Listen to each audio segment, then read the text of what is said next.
স্নেহের শিক্ষার্থীরা, আশা করি তোমরা ভালো আছো।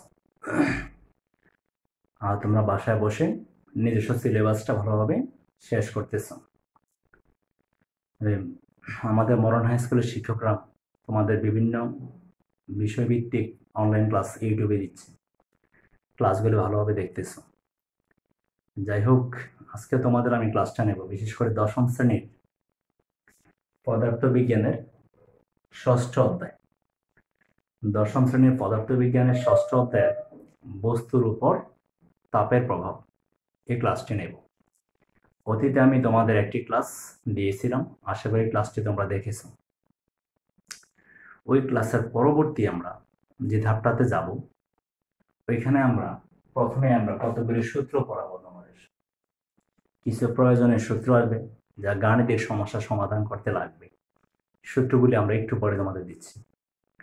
এই সূত্রগুলি আজকে বোঝানোর পরে তোমাদের দুইটা গাণিতিক সমস্যা 1 এবং 2, দুইটা গাণিতিক সমস্যা আমরা সমাধান দেব। তো ঠিক আছে, লক্ষ্য করো, প্রথম ক্লাসের পর আমরা এখন যা দিচ্ছি এগুলো লক্ষ্য করো। এখানে দেখো 1 নম্বর সূত্র, alpha equal to L2 minus L1 L1 T2 minus T1। এইটাকে আবার এভাবে লেখা যায় সংক্ষেপে ডেল্টা L, তারপর L1 ডেল্টা T, এইভাবে সংক্ষেপে লেখা যায়। তবে অতীতে আমরা এইভাবে ব্যবহার করছি, বর্তমান আমাদের বই এইভাবে আছে। তো আমরা বর্তমানের দিকেই খেয়াল রাখাই ভালো, কেমন? কারণ ডেল্টা এল দিয়ে কি বোঝায়? দৈর্ঘ্য বৃদ্ধি বা দৈর্ঘ্য প্রসারণ। আর ডেল্টা টি দিয়ে কি বোঝায়? তাপমাত্রা পার্থক্য, এটুকু বোঝায় আর কি। আলফা দ্বারা কি বোঝাবে? আলফা হবে দৈর্ঘ্য প্রসারণ সহগ।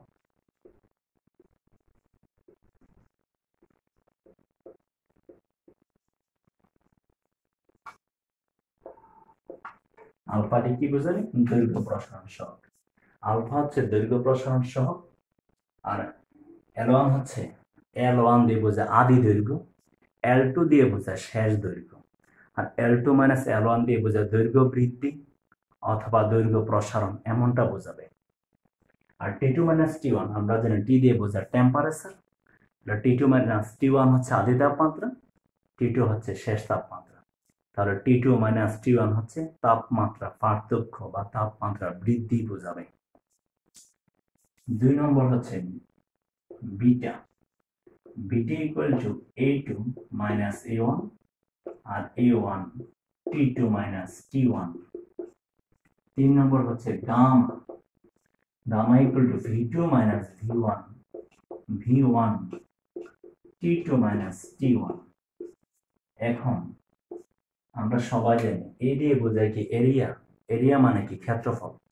তাহলে A1 হচ্ছে আদি ক্ষেত্রফল আর A2 হচ্ছে শেষ ক্ষেত্রফল, আর A2 মাইনাস A1 হচ্ছে ক্ষেত্রফল বৃদ্ধি অথবা ক্ষেত্রফল প্রসারণ ওই হিসাবে। আর গামা বিটা দিয়ে বোঝাবে এখানে ক্ষেত্র প্রসারণ সহগ। বিটা দিয়ে কি বোঝাবে? ক্ষেত্র প্রসারণ সহগ। আর গামা দিয়ে বোঝাবে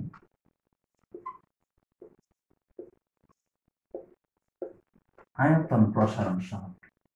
গামা দ্বারা বোঝাবে আয়তন প্রসারণ সহগ।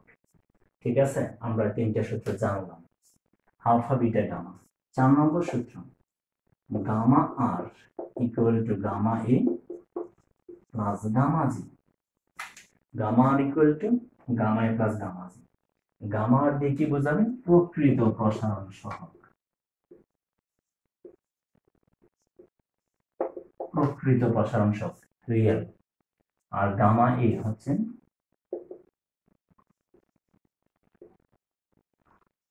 আপাত প্রসারণ সহগ। গামা জি দ্বারা কি বোঝাবে?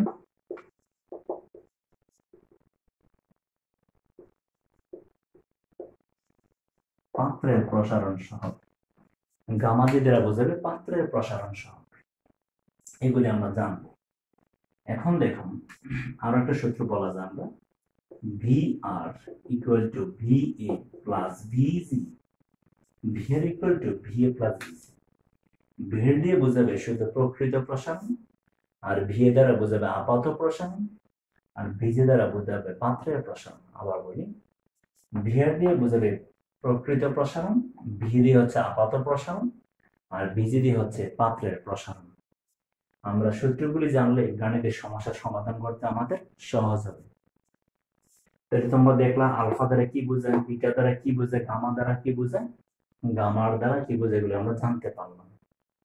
এখন আমাদের পরবর্তী সূত্রটা কি আসবে দেখুন, এগুলি আমাদের শেষ 6 নম্বর সূত্র, বিটা ইকুয়াল টু 2 আলফা আর গামা ইকুয়াল টু 3 আলফা। এক কথায় ক্ষেত্র প্রসারণ সহ দৈর্ঘ্য প্রসারণ সহগের দ্বিগুণ আর আয়তন প্রসারণ সহ দৈর্ঘ্য প্রসারণ সহগের 3 গুণ। এখন আমরা তো অপনয়ন করে অভ্যস্ত করছি আমরা অতীতে, এখন দুইটার মধ্যে যদি কাজ করি, খেয়াল করো, এই 3 দ্বারা যদি গুণ দিই এটাকে, আর 2 দ্বারা গুণ যদি এটাকে দিই, মানে 3 দ্বারা গুণ দেবে এটাকে, তাহলে কি দাঁড়াবে 3 বিটা 6 আলফা, আর 2 দ্বারা যদি গুণ দিই আসবে 2 গামা ইকুয়াল টু 6 আলফা, এমনটা আসবে।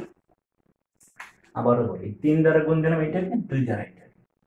এখন দেখো এখানেও 6 আলফা, এখানেও 6 আলফা, তাহলে এটা তুলনা করতে পারি আমরা। তুলনা কি পাবো দেখো, 6 alpha 3 beta equal to 2 gamma. আমরা কি পাইলাম, 6 আলফা 3 বিটা 2 গামা। একটা সম্পর্ক দৈর্ঘ্য প্রসারণ সহগ, ক্ষেত্র প্রসারণ সহগ এবং আয়তন প্রসারণ সহগের মধ্যে একটা সম্পর্ক আমরা স্থাপন করে দিলাম। এটা তো পরীক্ষায় বিভিন্ন রকম হতে পারে। যেমন দেখো বাম কিভাবে হতে পারে, যদি আমি 6 দ্বারা ভাগ করে দিই তাহলে আসবে আলফা বাই 2, আসবে 6 দ্বারা ভাগ করলে আসবে শুধু আসবে আলফা, এখানে আসবে বিটা বাই 2 গামা বাই 3। যখন আমি সবটাকে 6 দ্বারা ভাগ করে দিলাম, অথবা এটাও তো হতে পারে, যদি আমি 3 দ্বারা ভাগ করি তাহলে আসবে 2 alpha equal to beta equal to 2 by 3 gamma. যদি আমি 2 দ্বারা ভাগ করি তাহলে আসবে 3 alpha equal to 3 by 2 beta equal to gamma. অর্থাৎ এখানে এই মূলত এই দুইটা সূত্র থেকে 4টা সম্পর্ক দাঁড়াইছে। 4টা সম্পর্কই সঠিক, কোনোটাই ভুল বলা যাবে না। পরীক্ষার এমসিকিউতে যে কোনো একটাই হতে পারে, তোমরা কষ্ট করে 4টাকে জানতে হবে। কিভাবে, প্রথমে আমরা এই দিকে অপনয়ন পদ্ধতিটি এটা তো দাঁড় করে না, প্রথমটা 6 দ্বারা ভাগ করছি এটা সূত্র হলো, তারপর আমরা 3 দ্বারা ভাগ করছি এটা সূত্র হলো, আবার 2 দ্বারা ভাগ করছি আরো একটা সূত্র পেয়ে গেলাম। তাহলে মোট 4টে সূত্র, ঠিক আছে, আমরা পেয়ে গেলাম। এবার যাচ্ছি আমরা 8 নম্বর সূত্র। 8 নম্বর হবে তোমার U equal to M S delta T. M দিয়ে বোঝায় ভর, এস দিয়ে কি বোঝাবে, আপেক্ষিক তাপ। এস দ্বারা বোঝাবে আপেক্ষিক তাপ।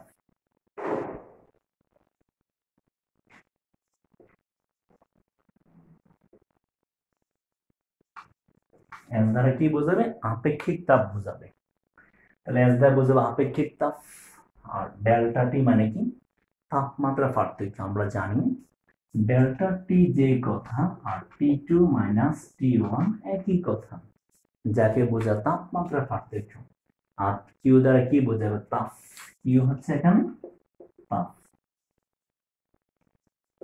কিউ দ্বারা তাপ বোঝাবে, এইটুকু আমরা জানলাম। এবার 9 নম্বর সূত্র, C equal to M S. C দ্বারা কি বোঝাবে, তাপ ধারণ ক্ষমতা।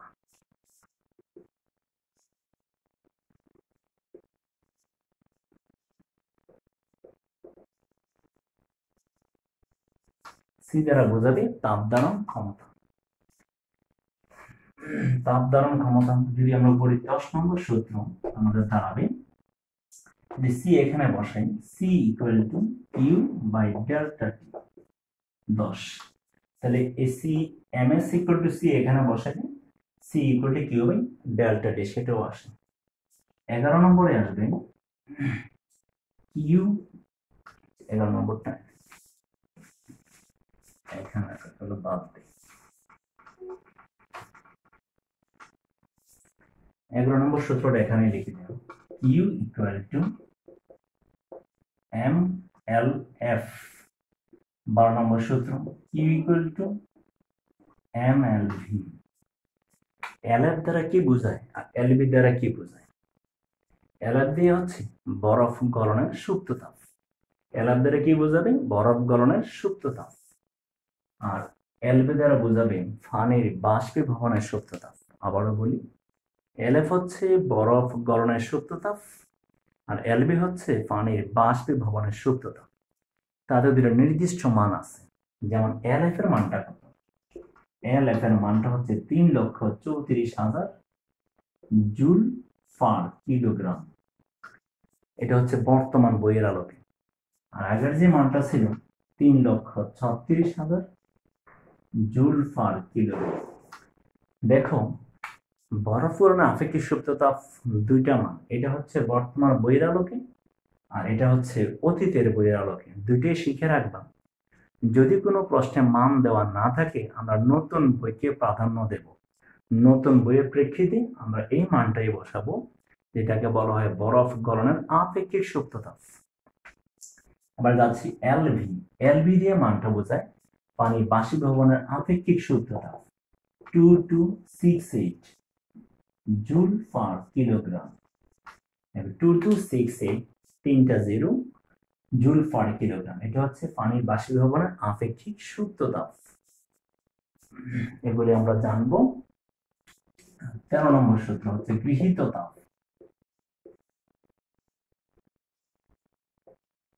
গৃহীত তাপ ইকুয়াল টু বর্জিত তাপ। গৃহীত তাপ ইকুয়াল টু বর্জিত তাপ। একটা গরম লোহা আমরা পানিতে, গরম লোহা কি করবো? একটা পানিতে দিলাম, তাহলে সে যতটুকু তাপ হারাবে ঠিক সেম পরিমাণ তাপ পানি গ্রহণ করবে। তাপ তো কোথাও যাবে না। আবার বলি, একটা গরম লোহা যদি পানিতে আমরা দিই, ছেড়ে দিই, গরম লোহা তাপ বর্জন করবে, পানি তাপ গ্রহণ করবে। গরম লোহাটা যতটুকু তাপ বর্জন করবে ঠিক পানিটা ততটুকু তাপই গ্রহণ করবে। অর্থাৎ এখানে গৃহীত তাপ সমান বর্জিত তাপ। এটিকে বলা হয় ক্যালোরিমিতির মূলনীতি। ক্যালোরিমিতির মূলনীতি অথবা তাকে তাপ পরিমাপের মূলনীতিও বলা হয়। কি বলা হয়? ক্যালোরিমিতির মূলনীতি অথবা তাপ পরিমাপের মূলনীতি।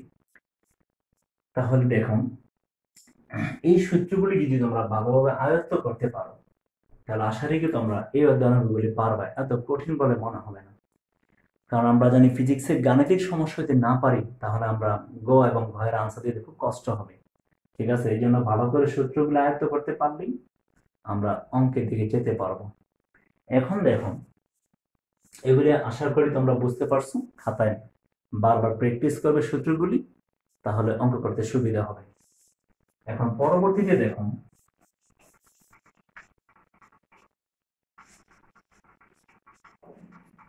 এখন এই তিনটে সূত্র থেকে আরো কি কাজ করা যায়? আলফা, এটা থেকে যদি আমরা আর গুণন করি কি দাঁড়ায়? 1 L2 minus L1 equal to alpha L1 T2 minus T1 বা L2 equal to L1 plus alpha L1 T2 minus T1। অর্থাৎ নতুন করে আরো একটা সূত্র হয়ে গেল। বুঝতেই পারছো, এইটা থেকে যদি আমরা আর গুণন করি, আর গুণন করলে L2 minus L1 alpha L1, L1টা পক্ষান্তর করছি, তার মানে L2 সমান নতুন একটা সূত্র হয়ে গেল। এখান থেকে তো আমরা তাহলে দৈর্ঘ্য দিয়ে দৈর্ঘ্য প্রসারণ সহগ দিয়ে নতুন সূত্র পেলাম। তো এটা থেকে আমরা লিখতে পারি same A2 equal to A1 beta A1 T2 minus T1। এটা থেকে লিখতে পারি আমরা V2 equal to V1 plus gamma V1 T2 minus T1 অথবা V dot equal to V plus gamma V T2 minus T1। কি বোঝাইলাম? 2 1 দিয়েও হতে পারে অথবা V dot V দিয়েও হতে পারে। 2 1 দিয়েও হতে পারে অথবা V dot V দিয়েও হতে পারে। ঠিক আছে, তাহলে দেখছো আমরা এটা থেকে একটা সূত্র বেরোলো নতুন, এটা থেকে সূত্র বেরোচ্ছে, সরাসরি এটাকে ব্যবহার করা যাবে। আমরা জানি আবার গামা এটা থেকে এটা বের করলাম, এইটাও হতে পারে এইটাও হতে পারে, ভুল বলা যাবে না। তো ঠিক আছে, এখন আমরা সকল সূত্র দিয়ে দিলাম, এই অধ্যায় আয়ত্ত করবে আর সূত্রগুলি পারলেই ধীরে ধীরে গাণিতিক সমস্যা সলভ করতে পারবে। এখন আমরা যাচ্ছি 1 নম্বরে।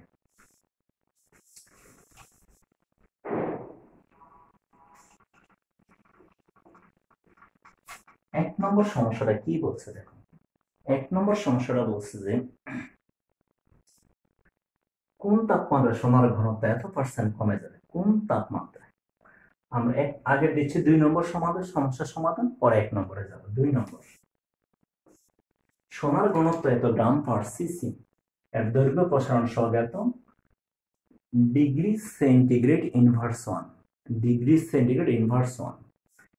একটা কথা বলি, দৈর্ঘ্য প্রসারণ সহগ, ক্ষেত্র প্রসারণ সহগ, আয়তন প্রসারণ সহগের এককটা কি হবে?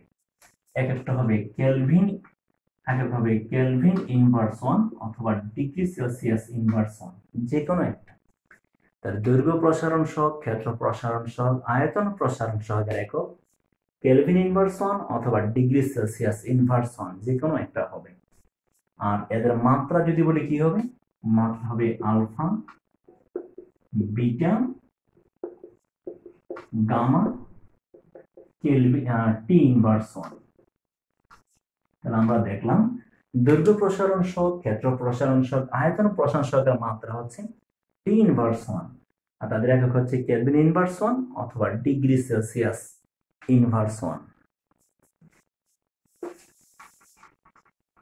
এত তাপমাত্রার ঘনত্ব কত হবে? তার প্রথমত কি কি দেওয়া আছে? সোনার ঘনত্ব,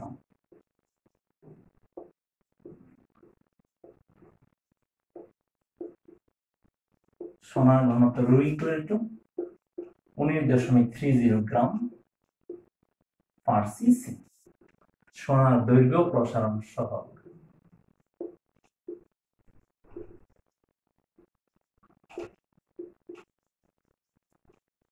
দৈর্ঘ্য আলফা = 14 × 10⁻⁶ ডিগ্রি সেলসিয়াস ইনভার্স 1। সোনার দৈর্ঘ্য প্রসারণ সহগ। তাপমাত্রা বৃদ্ধি,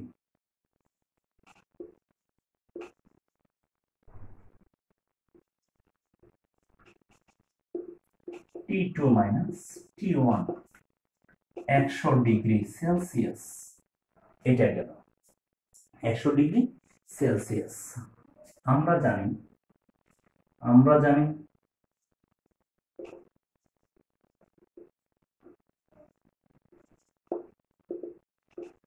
ঘনত্ব কমা ρ = m/v, ρ = m/v। একটা কথা মনে রাখবা, একটা বস্তুকে যখন তাপ দেওয়া হয় তার ভরের কোনো পরিবর্তন হয় না। আয়তনে পরিবর্তন হতে পারে, ঘনত্বের পরিবর্তন হতে পারে, কিন্তু ভরের কোনো পরিবর্তন হয় না। ρ = m/v। 100 ডিগ্রি সেলসিয়াস তাপমাত্রায় 100 ডিগ্রি সেলসিয়াস তাপমাত্রায় সোনার ঘনত্ব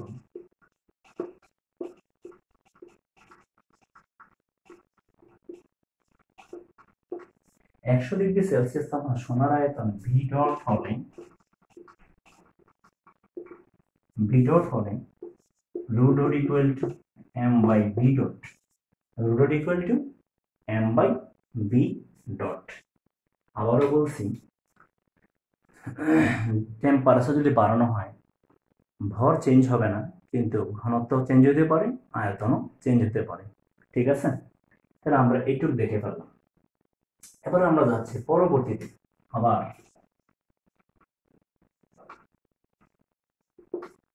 v dot = v plus gamma b T2 - T1। এই সূত্রটা আমি একটু আগে আলোচনা করে আসছি। এখন v dot = কি করতে পারি, v plus gamma v, আমরা গামার বদলে কি লিখতে পারি, 3 alpha into v into T2 - T1। আমরা একটু আগে পড়াইছিলাম গামা = 3 আলফা আর বিটা = 2 আলফা। তাহলে v plus 3 আলফা মানটা আমরা এই যে এখানে আছে 14 into 10 inverse 6 degree Celsius inverse 1 into V into T2 minus T1 এর মানটা যদি বসাই দিই 100 ডিগ্রি সেলসিয়াস 100 ডিগ্রি সেলসিয়াস, তাহলে দেখুন আমরা কি পাবো। এখন আমরা পাবো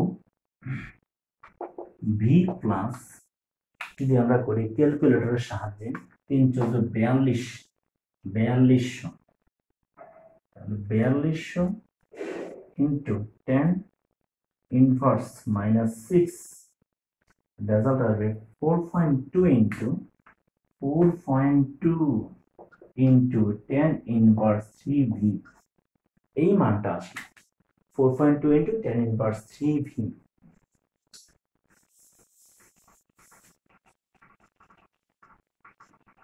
তারপরে দেখো আমরা পরবর্তীতে কি করব, ভি ডট ইকুয়াল টু, যদি ভি কমন নেই 1 প্লাস 4.2 ইন্টু 10 ইনভার্স 3, এদিকে ভি রাখলাম।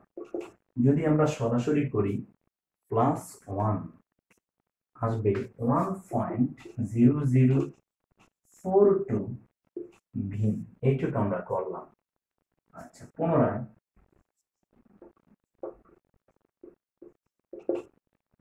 রু dot equal to M by V dot, rho dot equal to M by V dot. এখন দেখো এম বাই ভি ডট কত, 1.0042 ভি, বা আমরা এইভাবে তো লিখতে পারি 1 by 1.0042 into M by V.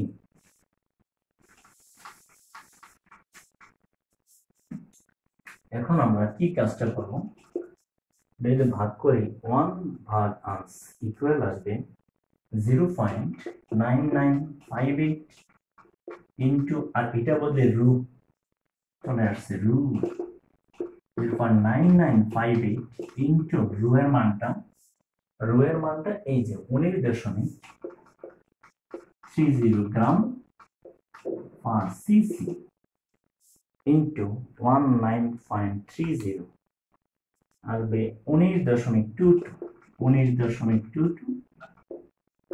Gram per CC. আশা করি তোমরা অঙ্কটা খুব সহজে আয়ত্ত করতে পেরেছো। এটা মূলত পঞ্চম অধ্যায় প্লাস ষষ্ঠ অধ্যায় 2 অধ্যায় মিক্স। কি বলছি, পঞ্চম প্লাস ষষ্ঠ 2 অধ্যায় মিক্স এটা দেওয়া হলো, ঠিক আছে। আশা করি অঙ্কটা সকলে আয়ত্ত করতে পারছো। এখন আমরা 1 নম্বর সলিউশনে চলে যাচ্ছি।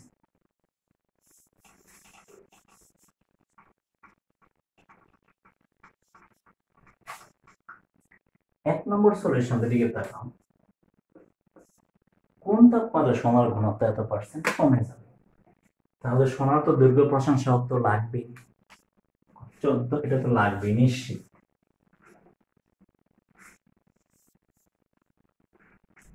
তাহলে সোনার দৈর্ঘ্য প্রসারণ সহগ,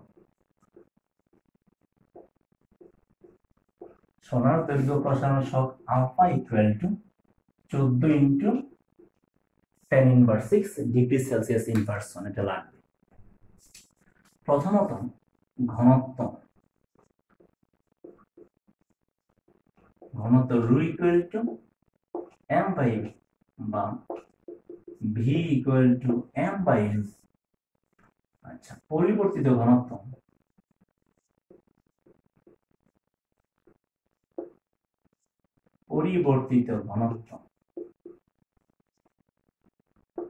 রু dot equal to M by V dot বা V dot equal to M by rho dot. আচ্ছা, এখন একটু লক্ষ্য করো, এখানে বলছে কমে যাবে, ঠিক আছে, ঘনত্ব কমে যাবে। রু ডট ইকুয়াল টু রু মাইনাস রু গুণ 0.001%, যেহেতু বলছে কমে যাবে, কমে গেলে মাইনাস, আর যদি বেড়ে যাবে প্লাস। এই মুহূর্তে কি হবে, রু মাইনাস রু ইন্টু 0.001 ইন্টু 1/100, আমরা জানি পার্সেন্ট মানে 1/100। এখন যদি ভাগ করি কি আসবে, আসবে রু ইন্টু টেন ইনভার্স 5। যদি রু যদি কমন না হয়, টেন ইনভার্স 5 রু, তাহলে কি আসবে যদি বিয়োগ করি আমরা 1 মাইনাস 10 ইনভার্স মাইনাস 5 আসবে 0.9999 রু। তাহলে আমরা পরিবর্তিত ঘনত্বটা আমরা পেয়ে গেলাম, রু ডট ইকুয়াল টু এত। আশা রাখি রু ডট ইকুয়াল টু এত। আশা রাখি এইটুকু তোমাদের বুঝতে কারো কষ্ট হওয়ার কথা নয়, ঠিক আছে? তাহলে আমরা রু ডটের মানটা এত পেয়ে গেলাম।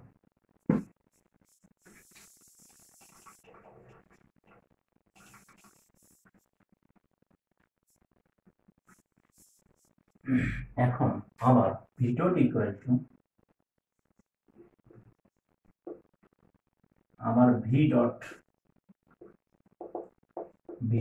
Two V plus gamma V delta T. তাহলে ভি ডটের বদলে ভি ডট, যদি ভি যদি কমন নেই, 1 plus gamma delta T. V ডটের বদলে কি আসবে? M by rho dot. V ডটের বদলে কি আসবে?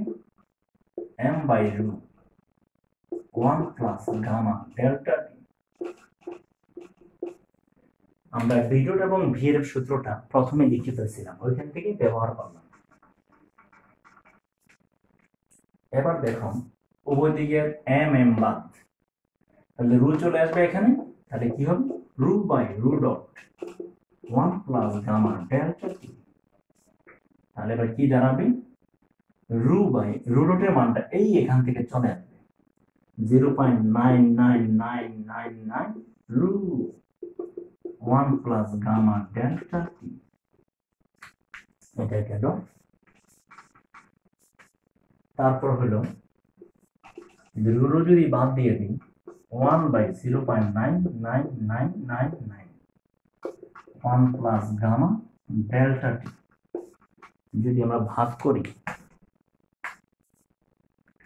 1 ভাগ 0.12345 আসবে 1.12341 1 প্লাস গামা ডেল্টা টি 1.0001 মাইনাস 1 গামা ডেল্টা টি 0.401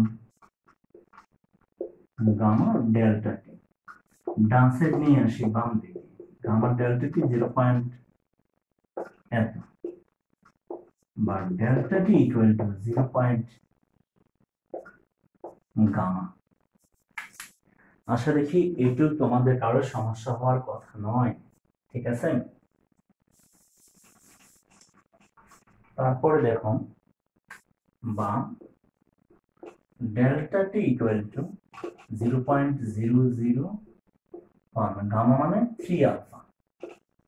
তাহলে delta T equal to 0.001 alpha মানে এই যে মানটা বসাবো আমরা, এটা 14 into 10 inverse 6 degree Celsius inverse 1। সুতরাং ডেল্টা টি ইকুয়াল টু তাহলে -1 ভাগ 3 into 14 into 10 inverse 6 10 inverse -6 0.2381 degree centigrade. তাহলে আমরা কি পেয়ে গেলাম দেখো। সুতরাং এত ডিগ্রি সেলসিয়াস তাপমাত্রা বৃদ্ধিতে সোনার ঘনত্ব এত % কমে যাবে। আবারও বলি, এত ডিগ্রি সেলসিয়াস তাপমাত্রা বৃদ্ধিতে সোনার ঘনত্ব এত % কমে যাবে। তাহলে যাই হোক, আজকে আমি তোমাদের বিশেষ করে অনেকগুলি সূত্র দিলাম, আবার 2টা গাণিতিক সমস্যা দিলাম, এগুলি সলভ করবে। এগুলো যদি পারো তাহলে আমরা সামনের দিকে আরো অগ্রসর হওয়া যাবে, ঠিক আছে? তো ঠিক আছে, সকলে ভালো থাকো। এইটুকুই, ভালোভাবে অঙ্কগুলি সলভ করবে। তাহলে সামনে আরো কিছু অঙ্ক আছে, এগুলো করতে পারবে। ভালো থেকো।